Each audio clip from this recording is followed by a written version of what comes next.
नमस्कार दोस्तों, स्वागत है आप सभी का हमारे चैनल पर। दोस्तों, भाद्रपद मास के रविवार के दिन शुक्ल पक्ष की अष्टमी को आधी रात के समय ज्येष्ठ नक्षत्र के चौथे चरण में श्री राधिका रानी का जन्म हुआ था।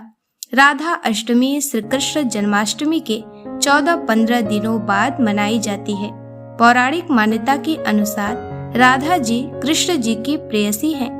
ऐसे में श्री कृष्ण के भक्त राधा जी का जन्म दिवस भी उतने ही श्रद्धा भाव और आस्था के साथ मनाते हैं। इस दिन इस व्रत के रखने से अच्छे सौभाग्य की प्राप्ति होती है और अंत में विष्णु लोकों को प्राप्त होता है।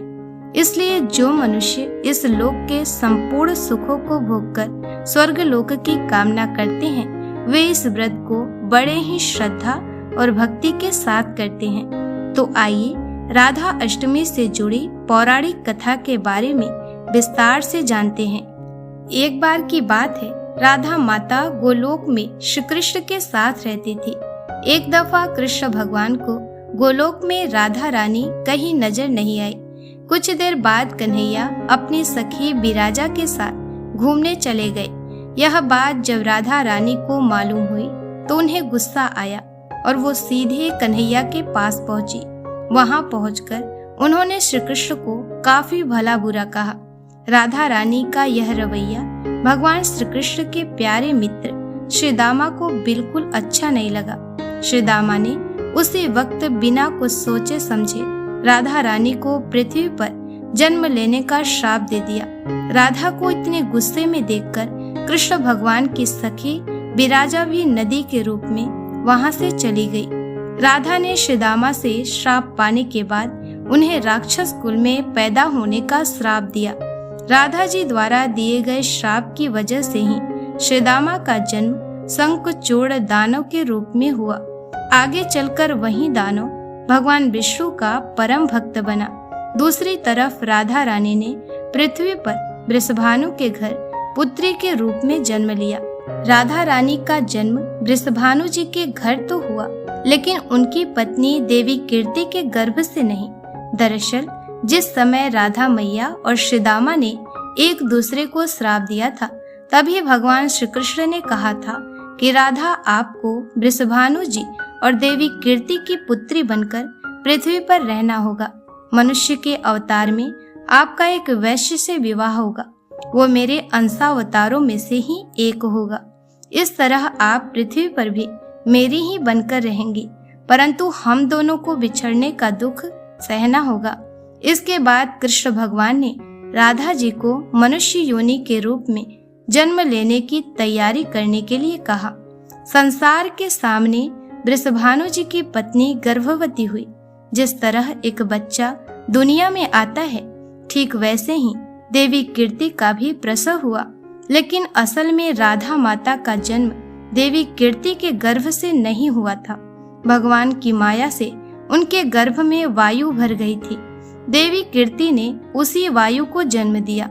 इस दौरान उन्हें प्रसव पीड़ा हो रही थी और वहां राधा माता के रूप में एक प्यारी सी कन्या ने जन्म लिया। भाद्र मास के शुक्ल पक्ष की अष्टमी के दिन राधा मैया का धरती पर जन्म हुआ था।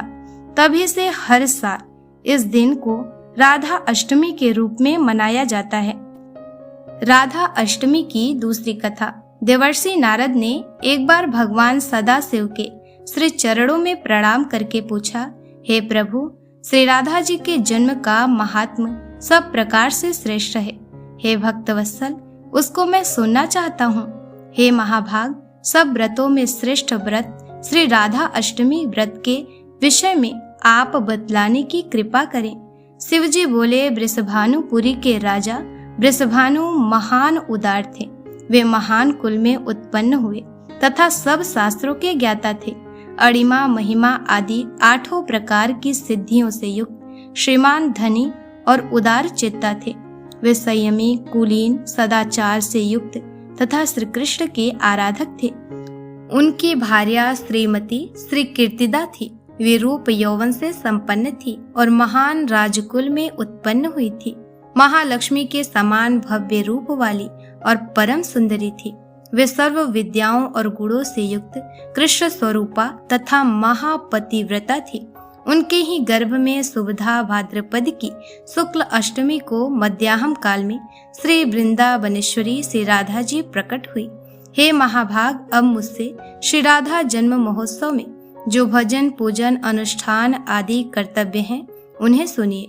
सदा श्री राधा अष्टमी के दिन व्रत रखकर उनकी पूजा करनी चाहिए। श्री राधा कृष्ण के मंदिर में ध्वजा पुष्पमाल्य वस्त्र पताका तोरणादि नाना प्रकार के मंगल द्रव्यों से यथा विधि पूजा करनी चाहिए। स्तुति पूर्वक सुवासित गंध पुष्प धूपादि से सुगंधित करके उस मंदिर के बीच में 5 रंग के चूड़ से मंडप बनाकर उसके भीतर 16 दल के आकार का कमल यंत्र बनाएं। उस कमल के मध्य में दिव्यासन पर श्री राधा कृष्ण की युगल मूर्ति पश्चिमाभिमुख स्थापित करके ध्यान पाद्य अर्घ्यादि से क्रम पूर्वक भली भांति उपासना करके भक्तों के साथ अपनी शक्ति के अनुसार पूजा की सामग्री लेकर भक्ति पूर्वक सदा संयम चित्त होकर उनकी पूजा करें। दोस्तों, आज की प्रस्तुति में बस इतना ही। मिलते हैं एक नई और रोचक कथा के साथ। तब तक के लिए खुश रहें, स्वस्थ रहें और जुड़े रहें सद्भावना चैनल के साथ।